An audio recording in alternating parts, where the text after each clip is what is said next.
Assalamualaikum warahmatullahi wabarakatuh. Kami dari kelompok ingin mempresentasikan tentang proyek pembukingan lapangan futsal.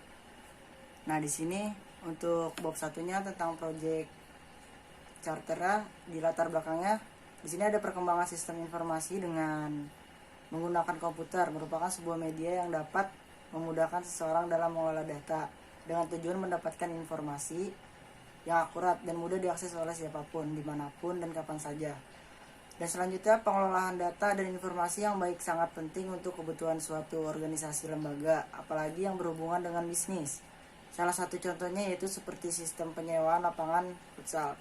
Website ini dibuat agar dapat memudahkan siapapun yang ingin bermain futsal dan dapat melakukan proses penyewaan lapangan futsal melalui website tanpa harus datang ke tempatnya langsung untuk melakukan penyewaan. Nah, untuk permasalahan di penyewaannya di setiap tempat futsal sering menemui kendala di setiap pelaksanaannya. Di antaranya, sering terjadi pegawai lapangan futsal mengalami kesulitan dalam mengelola penjadwal lapangan futsal dikarenakan padatnya penyewaan dari banyaknya pelanggan. Dan kedua, sering juga terjadi banyak pelanggan yang tidak dapat mendapatkan lapangan dikarenakan kurangnya informasi kalau lapangan futsal sudah full atau sudah di booking. Selanjutnya akan dijelaskan oleh Priyanto Ramadan. Ya, di titik 13 ini definisi produk service.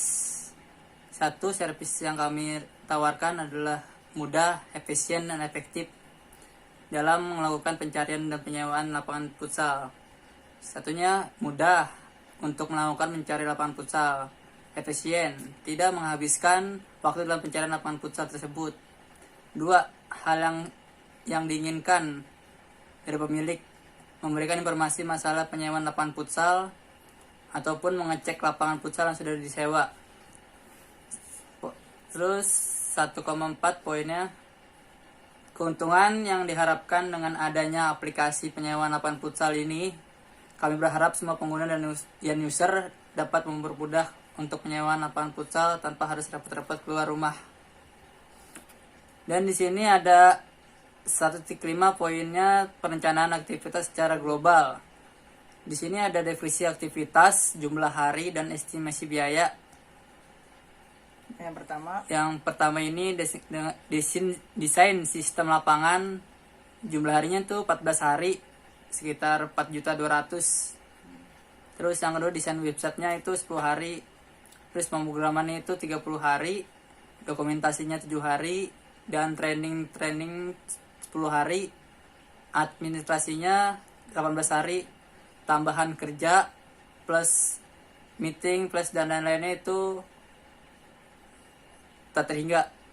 Jadi itu total semuanya ada 80 hari semuanya. 89 hari. 89 hari, ya. Jadi di totalnya jadi 92 juta ribu.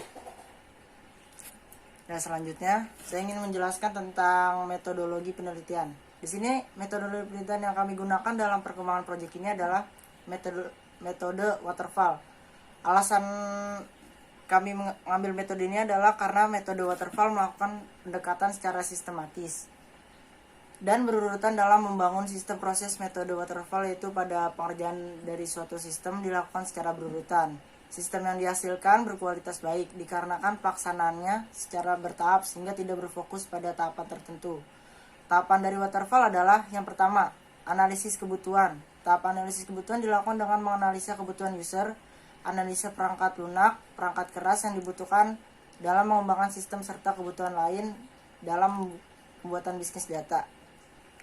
Nah, di sini kebutuhan perangkat keras pada sistem ini yaitu laptop dengan spesifikasi sebagai berikut, yaitu ada Toshiba Satellite L745, prosesornya Core i5, RAM-nya DDR 2GB. Analisis kebutuhan perangkat lunak yang membantu pembuatan sistem ini adalah ada Windows XP, Notepad++ versi 5.93. Bahasa pemrograman PHP yang kita pakai ada di Mozilla Firefox 9.0 dan MySQL Server. Dan yang kedua, desain sistem. Tahap selanjutnya yaitu desain sistem. Tahap ini dibuat sebelum tahap pengkodingan. Tujuan dari Tujuan dari pengujian tersebut adalah memberikan gambaran tentang apa yang akan dikerjakan dan bagaimana tampilannya. Tapi ini membutuhkan kebutuhan pengguna sesuai dengan hasil yang dianalisa seperti rancangan tampilan pengembangan, sistem ujian online, dan membantu mendefinisikan arsitektur sistem secara keseluruhan. Nah, selanjutnya yang ketiga, untuk memastikan bahwa software yang dibuat oleh sesuai desainnya dan semua fungsi dapat digunakan dengan baik tanpa ada kesalahan. Dan titik kedua ini, 2.2, analisa sistem berjalan. Dalam merancang sebuah sistem yang baru, perlu adanya gambaran mengenai sistem yang ada atau sedang berjalan pada suatu instansasi atau perubahan. Hal ini dimaksud agar sistem yang dibentuk dapat dipublikasikan dengan baik dan maksimal. Terus, analisa yang berjalan pada proyek penyewaan lapangan futsal berbasis web ini dapat dijabarkan sebagai berikut.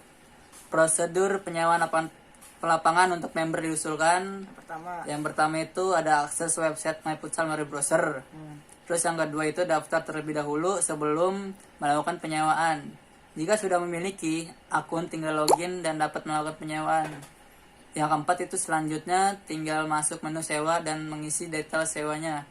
Yang kelima, jika sudah mengisi detail sewa, selanjutnya pilih metode pembayaran. Setelah selesai melakukan metode pembayaran, hasil dan penyewaan akan tersimpan pada menu booking saya.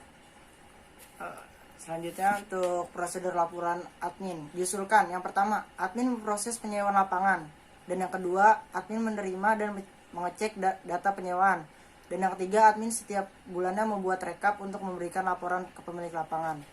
Nah, untuk poin 2.3, analisis kebutuhan sistem. Berdasarkan proses sistem penyewaan lapangan futsal berbasis web ini, maka tahapan berikutnya adalah analisa kebutuhan. Berikut spesifikasi kebutuhannya. Di antara lain, yang pertama, pengadaan lapangan oleh pemilik, yaitu ada monitor ketersediaan lapangan, dan yang kedua, percatatan informasi detail pemesanan lapangan. Dan untuk yang kedua, pemesanan lapangan oleh petugas. Selanjutnya, ada diantaranya ada pengecekan lapangan futsal, ada pendapatan informasi pelanggan atau member, dan yang ketiga pencatatan identitas diri pelanggan atau member. Dan ada juga pemilihan waktu pemesanan lapangan dan jam penyewaan, pencatatan waktu dan nama jam penyewaan lapangan, dan ada laporan kepada pemilik lapangan futsal. Dan setelah itu ada pembuatan tanda jadi pemesanan. 3. Pembayaran lapangan futsal oleh pelanggan. Pembayaran lapangan futsal ini akan diskon jika kita jadi member. Terus pembayaran tarif normal oleh pelanggan biasa. Terus 1. Halaman pemilik. Di sini ada login pemilik. Pemilik dapat membuat menu baru atau manajemen. Pemilik dapat submenu baru. Terus pemilik bisa mengedit atau menambah dan atau menghapus data lapangan. Yang kedua, halaman admin. Admin login. Admin dapat melihat data penyewaan pelanggan. Admin dapat menghapus data penyewaan pelanggan. Admin dapat merubah data lapangan futsal. Dan admin membuat laporan penyewaan. Yang ketiga itu ada halaman user. Halaman user itu dapat user daftar login. User dapat melakukan penyewaan. User dapat melihat hasil penyewaan tersebut. User dapat mengedit profil tersendiri. Dan untuk poin 2.3 di sini ada IRD. Bagaimana menjelaskannya Bapak Priyanto Ramadan? Ya, di sini ada user. Misalkan user melakukan booking. Nah, di booking ini melakukan transaksi. Habis itu transaksi langsung dicek sama admin. Dan langsung ke pemiliknya tersebut. Selanjutnya untuk poin 2.6 di sini ada pemeliharaan, spesifikasi hardware dan software.